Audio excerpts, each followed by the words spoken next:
Entre Nicolas Sarkozy et le clan Chirac, les relations n'ont jamais été simples.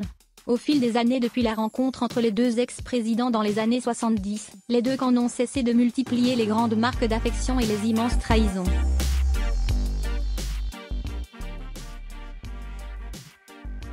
Élu chef d'État en 2007, Nicolas Sarkozy oubliera soudainement d'appeler Frédéric Salat-Barrou, pour honorer une promesse qu'il lui avait faite.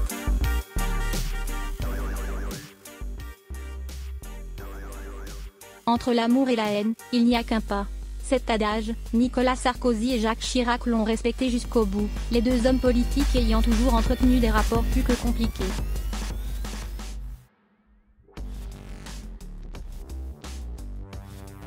C'est en 1975 que Nicolas Sarkozy, encore jeune militant RPR, croise la route de Jacques Chirac, alors Premier ministre de Valéry Giscard d'Estaing.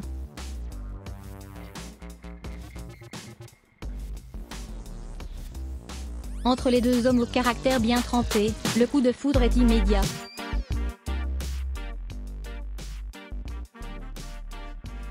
L'époux de Carla Bruni le reconnaîtra d'ailleurs plusieurs décennies plus tard, sur le plateau de Vivement Dimanche.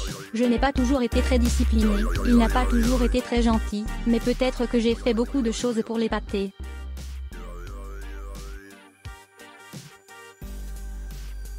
Les moments d'amitié entre Nicolas Sarkozy et Jacques Chirac furent aussi intenses que les coups bas furent violents.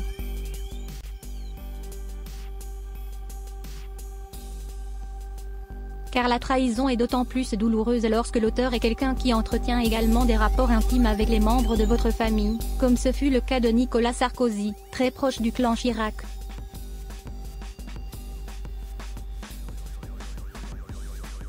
Avec Claude Chirac, qu'il a rencontré dans les années 80, l'ex-chef d'État partage des souvenirs intimes inoubliables, qui restent à jamais gravés dans leur mémoire.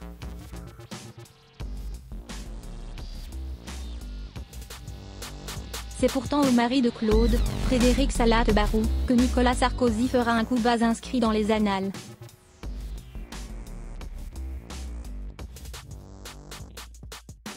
Dans le livre Les Chirac, les secrets du clan, édition R. Lafon, l'auteur Béatrice Guret s'épanche sur la relation inexplicable entre les deux camps.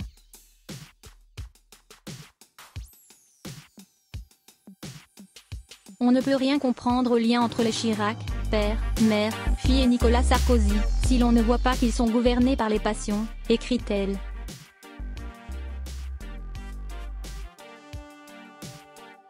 Puis d'ajouter, toujours est-il qu'après l'élection de Nicolas Sarkozy, aucun des proches de Jacques Chirac ne fut repris au gouvernement 3 ans durant.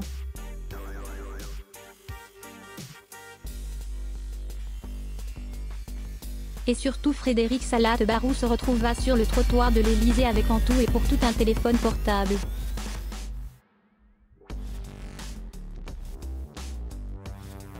Je pense que c'est unique dans l'histoire des secrétaires généraux, relève Claude Chirac.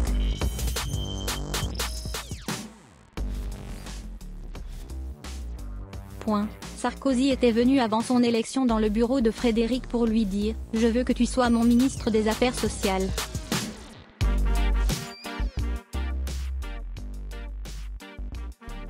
La chose est redite dans le bureau de Chirac. Et puis ça ne se fait pas.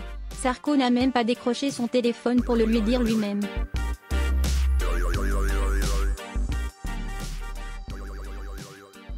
Amer, l'époux de Claude Chirac aurait même assuré, les gens se demandaient s'il ne se mettrait pas Sarkozy à dos en me faisant travailler.